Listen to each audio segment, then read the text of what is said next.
Tonight on Connecticut's news station, 4 election workers accused of election fraud in Bridgeport are back in court. The pleas we heard from the defendants. And Michelle Tronas is back in the courtroom, this time for a contempt charge, where her case goes from here.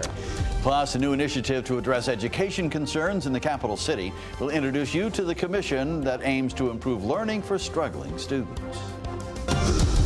Now at 6, this is Fox 61, Connecticut's news station. Good evening and thanks for joining us for the Fox 61 News at 6. I'm Brent Harden. And I'm Bridget Bjorlo. The 4 Bridgeport election workers are back in the courtroom today as they each face criminal charges in connection to the 2019 Bridgeport election. Fox 61's Alexa Farrell was in the courtroom and has more. The 4 defendants in the Bridgeport election fraud case stood before a judge today, this time in the Superior Court of Bridgeport. Alfredo Castillo, Wanda Jeter-Pataki, Josephine Edmonds, and Nilsa Heredia.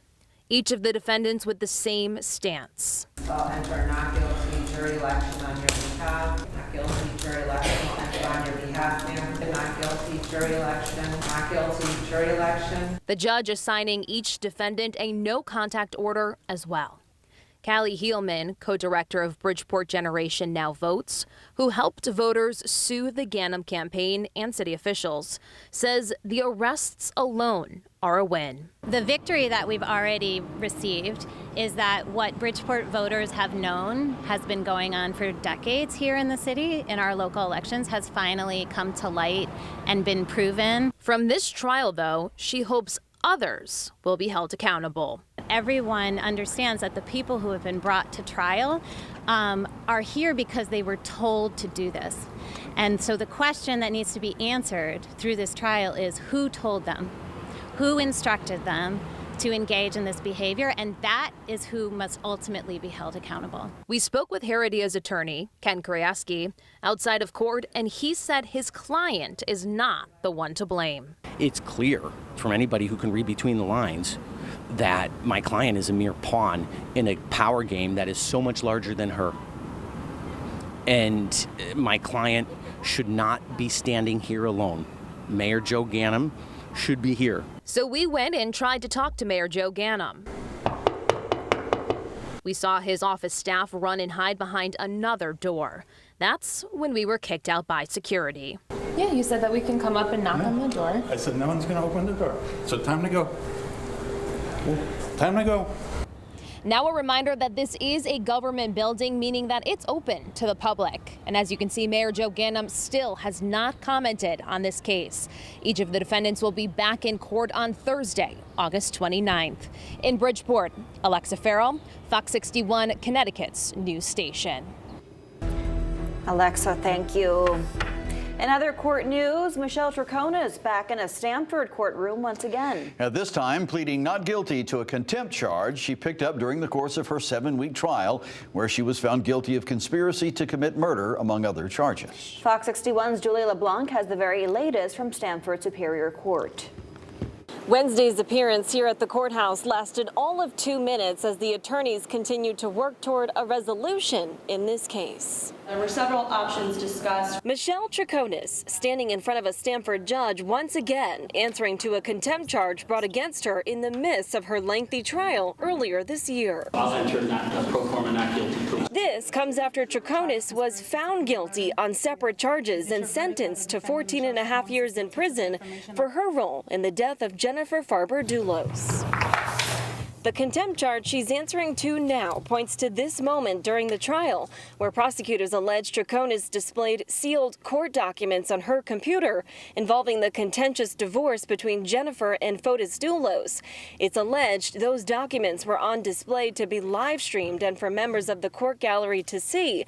Since the allegations came about, Tronas' new attorney and prosecutors have been working toward an agreement. I've been doing so remotely to see if we can resolve this matter. The attorneys agreeing to continue those discussions and reconvene in September. Anything further? Your Honor, I just have some motions. Attorney Robert Frost also filing a series of motions, one of which asked for permission to hear testimony in the case from a videographer who live-streamed the trial.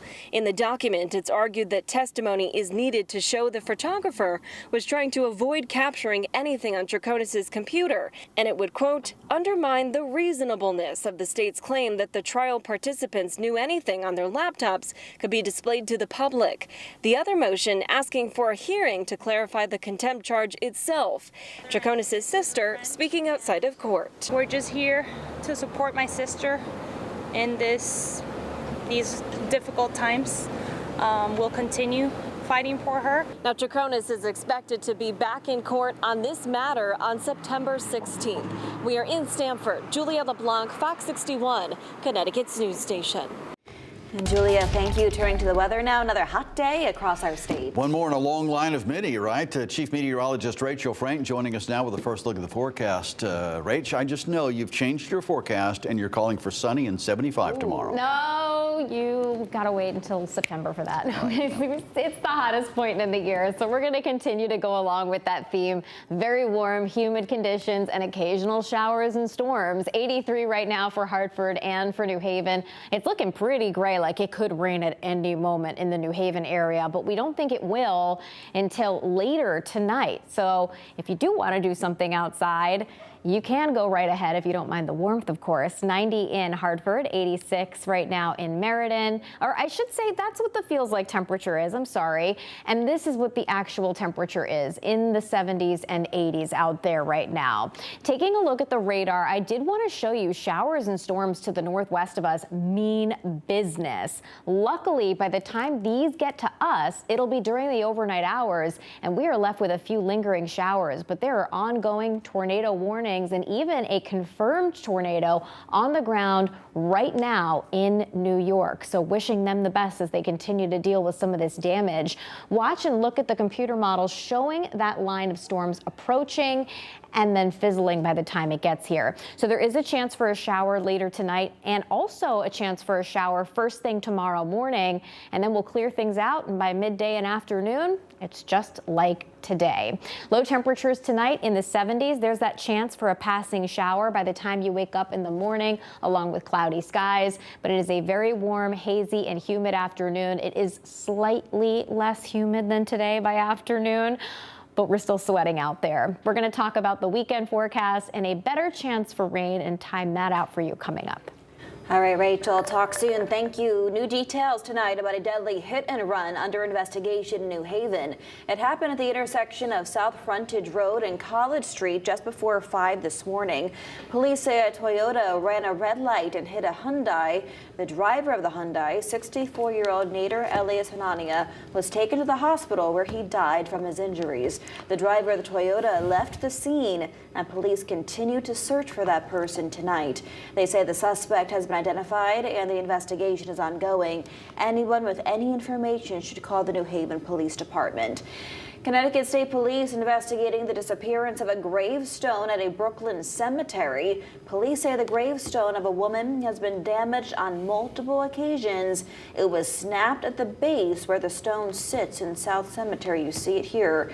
And sometime between June 26th and the 27th, police say someone even removed the gravestone. The family of the woman is now offering a $2,500 reward for any information that leads to an arrest. Ansonia police safely disposed of an object found that looked like a grenade. Police say it was found in the grass along North Division Street yesterday morning near the Public Works facility. Police say it was disposed of. It was determined to be homemade and contained unknown materials, but they say there was never any danger to the public. New tonight at 6, the city of Hartford trying to tackle challenges in public schools. And today, the mayor announced the creation of a Blue Ribbon Commission to address educational challenges. Fox 61's political reporter Emma Wolforce spoke with the mayor today. She joins us live in studios. Emma, what did the mayor have to say? Well, Bridget, Brent, Mayor Arunan Arulampalam tells me the goal here is not just to bring all perspectives to the table, but to actually work on implementing solutions.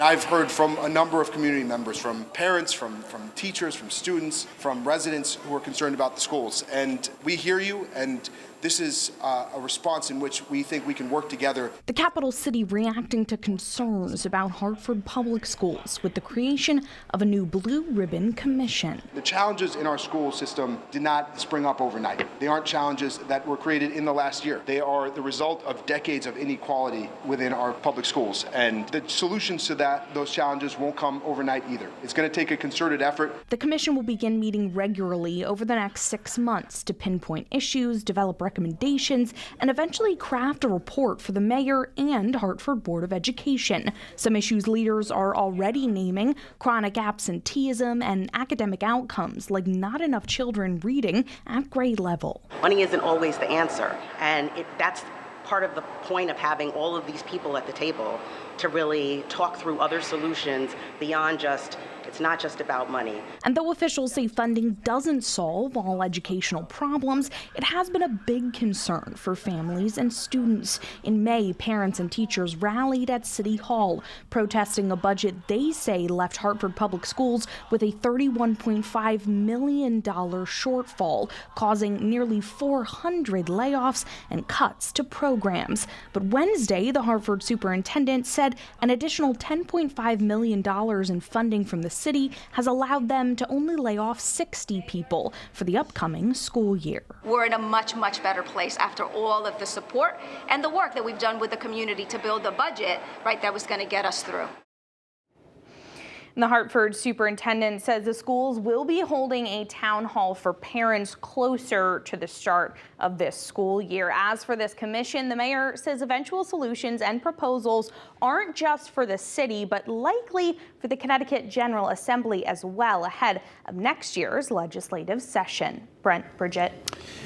All right, Emma, thank you. Governor Ed Lamont visiting a summer youth employment program today. The Teen Innovation Program at the Connecticut Science Center in Hartford is a 6-week curriculum for teens to learn about science-related subjects. Then the teens use what they learn to create exhibits and programs for audiences at the Science Center. The program aims to bring more students into the world of STEM.